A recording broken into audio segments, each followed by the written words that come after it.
Hello and welcome to 5-Year Club video number 108. Preparing for Portugal.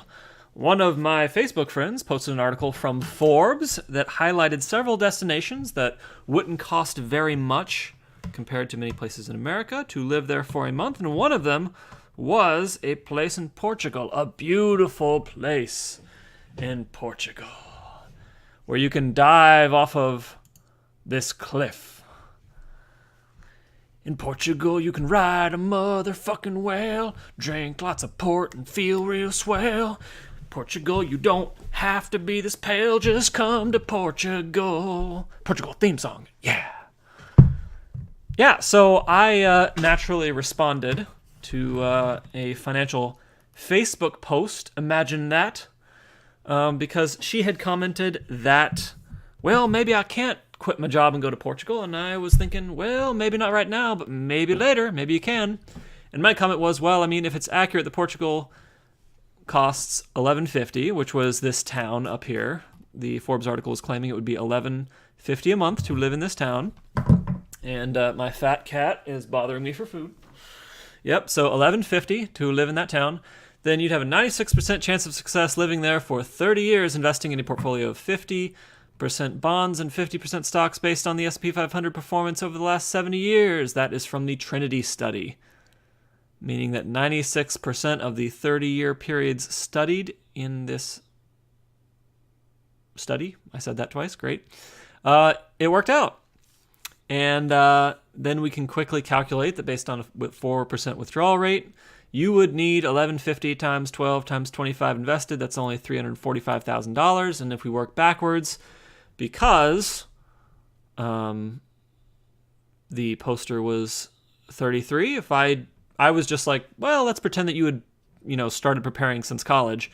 So we work backwards from 33 to age 22 when you would have graduated college, and in 11 years to accumulate $345,000 at a 7% return rate, you would need to invest $1,700 a month. And then I said, and if you were willing to work part-time or remotely, then you wouldn't even necessarily need $1,700 a month invested over that time period or an accumulated amount of $345,000. You can offset that by a monthly income and cash flow. Even $500-$600 would make a big difference, and maybe even cut this like in half, right? Because it's only $11.50. So if you're covering half of that by being a part-time barista or being a full-time barista, I don't know what the jobs are in that city, then yeah, you can make it more a reality. And I was thinking about that a little bit more today, and I wanted to look at this polar bear riding a whale. No, I wanted to go deeper into the numbers, and move my chair up some. Yep. Wanted to go deeper into those numbers because when I just blurred out a 7% return rate, I think that deserves a little bit of critical analysis. I think it deserves a little bit of comparison to what has the market actually done for real humans in the past, say, 30 years. And so that is what we're going to be talking about today. Is my plan realistic? What kind of plan is realistic? What kind of results would you get over what time period? And yeah, all that. So what I did is I pulled the actual S&P 500 return data. That's the price data and the dividends for the last over 100 years. It's the Robert Shiller data. And then I modeled a 16-year scenario investing $2,000 a month. And the reason why I did that is because a 16-year scenario corresponds with saving half your income. And if saving half of your income is saving $2,000 a month, that means that you live on $2,000 a month, and you're saving $2,000 a month. And at the end of 16 years, we have $2,000 a month to live on. Why did I use $2,000 a month instead of $11.50? Well, because I think it's responsible to overshoot for a situation like this, because I don't know if Forbes covered health insurance. I don't know if the cost of healthcare is going to go up. I don't know if the market time is going to be quite right. And so I want to be conservative from the beginning and plan out something that is definitely going to work, not something that's just on the edge of working. Okay, so if you are a person who started saving $2,000 a month in 1990, and then 16 years later, that would be 2006, you decided, okay, I'm done, then this would be your outcome. That's the blue line. The red line is a 7% return. And notably, it's not a 7% real return, it's just a 7% absolute return, which means that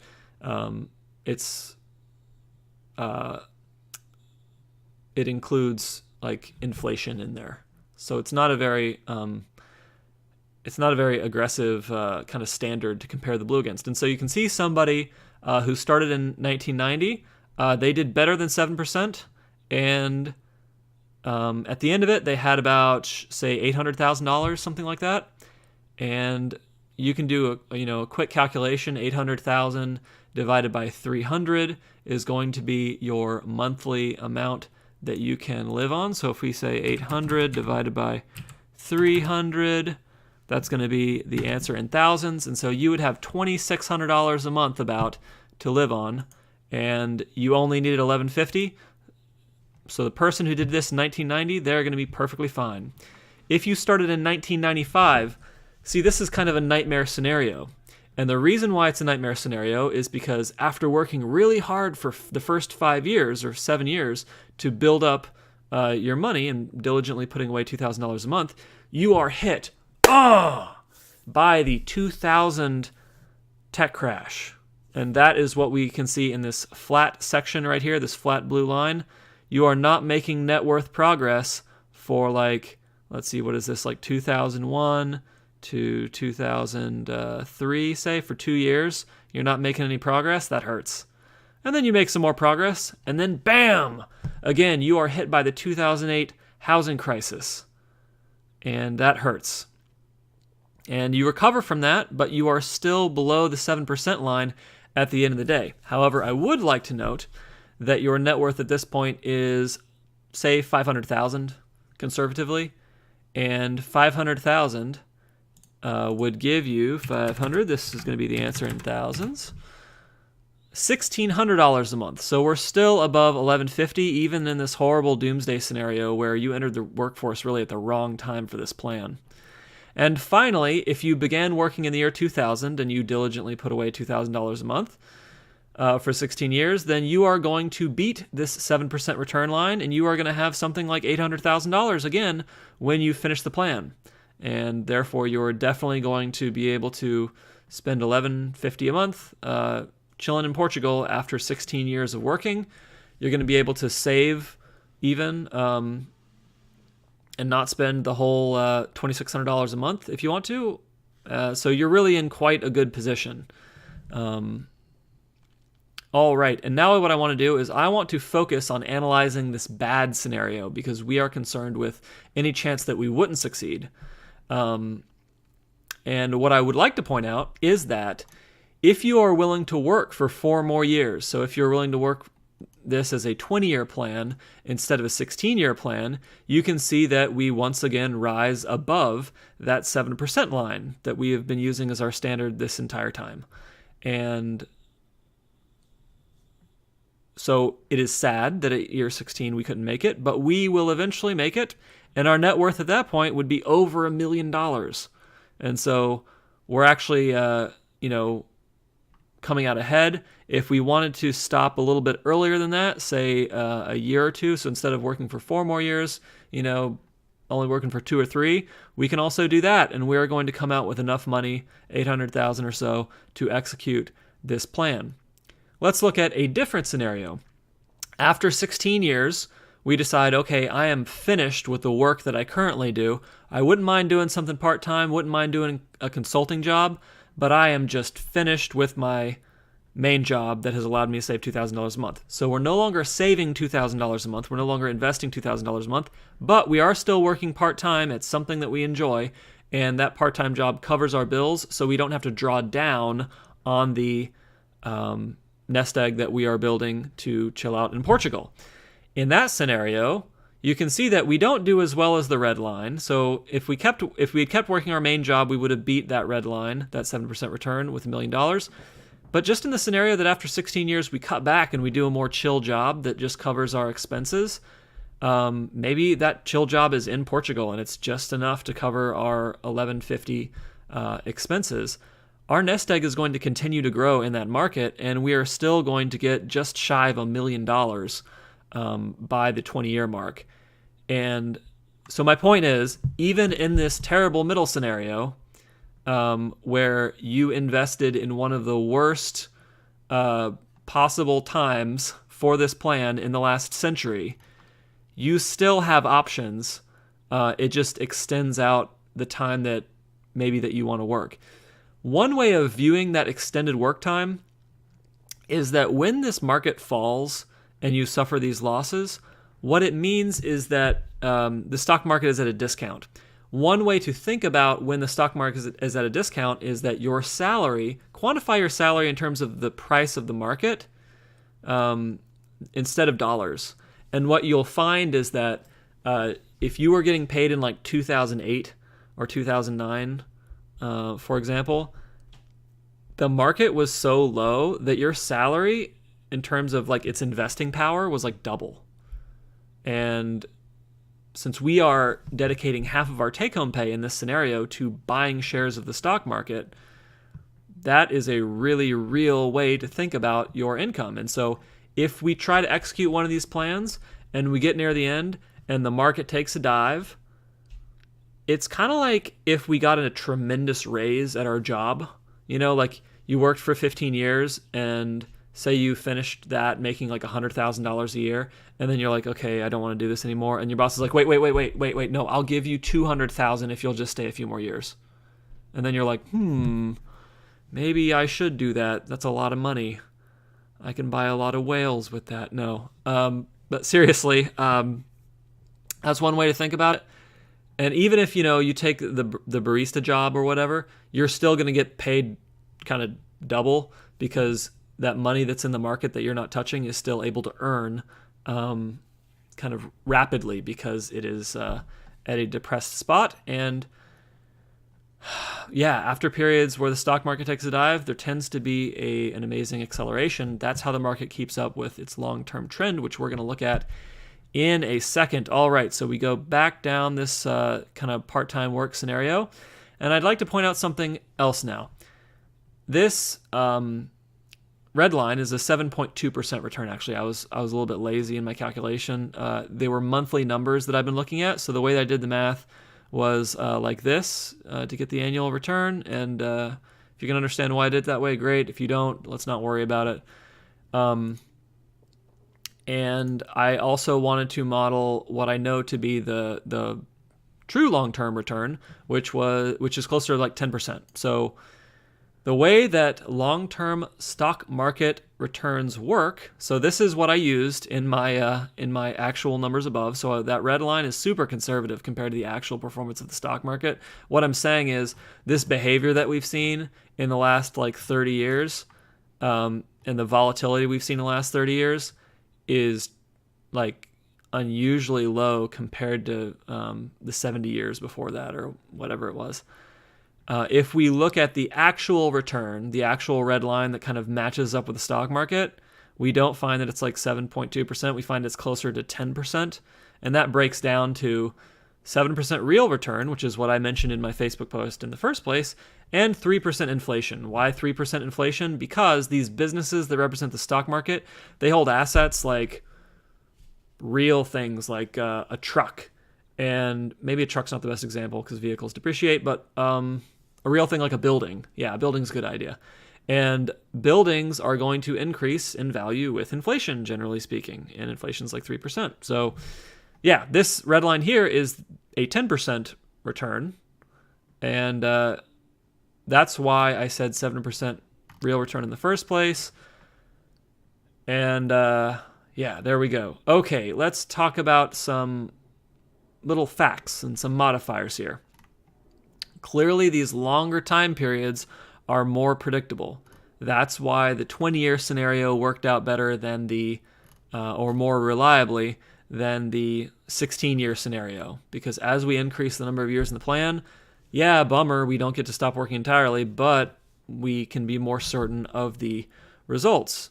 Retirement is not all or nothing. I wanted to show you that you don't need to completely stop all of your work in order to make a move in your life that is extremely pleasurable and worth doing.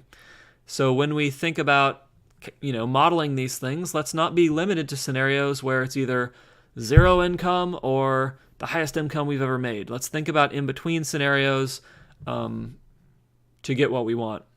Stay open-minded. This is what I mentioned before, is that if you think about your salary in terms of its investment buying power, even though market drops are sad for your net worth, they are essentially really, really good for your income if you are investing a lot of that income. We want to be investing a lot of our income, and by doing that during these dips, we are going to make up a lot of the progress that we may have lost by buying at market peaks before the dip. I don't account for inflation in these charts. These are all just whatever the dollar values are. I also don't account for any career growth in these charts. Now, certainly $2,000 16 years ago is more real money than $2,000 today. And so perhaps $2,000 16 years ago sounds like, oh, that's way too much money. But also remember that the assumptions here are that you do $2,000 every year, and inflation means that you're going to actually be contributing less over time, over those 16 years, as the years go by and the money gets inflated in these models. And so I'm actually underestimating the amount that you could probably save because of that. I'm also not including any information or consideration here about what a couple might plan. Couples can do things that are tremendously efficient. Perhaps if a single person in Portugal costs $1,150, a couple only costs $1,700, because sharing food, sharing lodging, that really adds up. And you can do things a lot earlier, and you can do more luxurious things if you do them as a couple, and you get to save up money faster because you're also getting those efficiencies during the years that you are saving.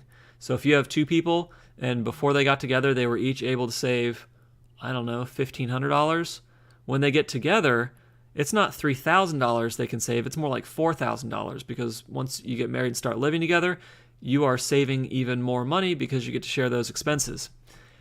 If $2,000 is outside your imagination, because right now you just can't save that much, and that seems an incredible amount of money to save every month, you can figure out what these numbers would be for $1,000 just by cutting them in half. So if you were only able to save $100,000 for 16 years, two of these scenarios had you at $800,000, you're only going to be at $400,000. But I would expect over 16 years, you can probably get yourself beyond $1,000. You can have some career growth. And so you're going to get something higher than 400, probably less than 800, let's say 600. That ain't bad. That ain't bad. If you can't save $1,000 a month, then you really need to think about increasing your income and what your career plan is. And so instead of putting that $1,000 a month into, or 500, let's say. So if you only make enough that you can save $500 a month, and really pay attention to your expenses. If you know that your expenses are lower than everybody you know, then okay. You likely have an income problem. If you're only saving $500 a month, it's probably a good idea to put that $500 a month into education, into training, into certifications, into things that will allow you to increase your income until you can get to that $1,000 a month savings rate. Because, again, over a 30-year savings plan, $1,000 will let you retire. If you go below $1,000, it's going to become significantly more difficult to retire even in 30 years. And so I really want everyone over the $1,000 mark in terms of savings. And the final thing I would like to mention is that in my Facebook posts, I say, a 7% real return, and I say a 4% withdrawal rate, and I mention a 50-50 portfolio of stock and bonds. Those are the conditions of the Trinity study. Those are not really the conditions of the past 30 years. The Trinity study covers a much longer time period. And if we believe that the conditions of the last 30 years are going to persist, that would suggest a different set of behaviors. It would suggest that we're going to get a lower return from this 50-50 portfolio, and likely to achieve a 7% return that we want, we're going to have to do something more like 80% stock, 20% bond, or 100% stock. And then, we would be able to get to the 4% withdrawal rate. You can decrease your risk, obviously, if you do an 80% stock, 20% bond, or 100% stock portfolio and only have a 3.5% withdrawal rate. If you're executing one of these $800,000 plans and your expenses are only $1,150 a month, you can definitely not spend $2,600 a month and instead spend, say, $2,000 a month, and that's going to be your 3.5% withdrawal plan, which all of the modeling I've seen so far suggests that a 3.5% withdrawal rate is very, very reliable in the long run, according to the back testing on the S&P 500 and the Vanguard Total Market Index that I have seen. So that's it. I hope you enjoyed this more detailed analysis of what it's going to take to get your ass to Portugal, what different outcomes you can get, and different ways to adjust to those outcomes when you invest that money. Oh, this looks great. I love the pastel colors. I want to be sitting outside that cafe, stuffing my face and growing obese. That's it for 5 Year Club video number 108. I hope you enjoyed it and have a fabulous day.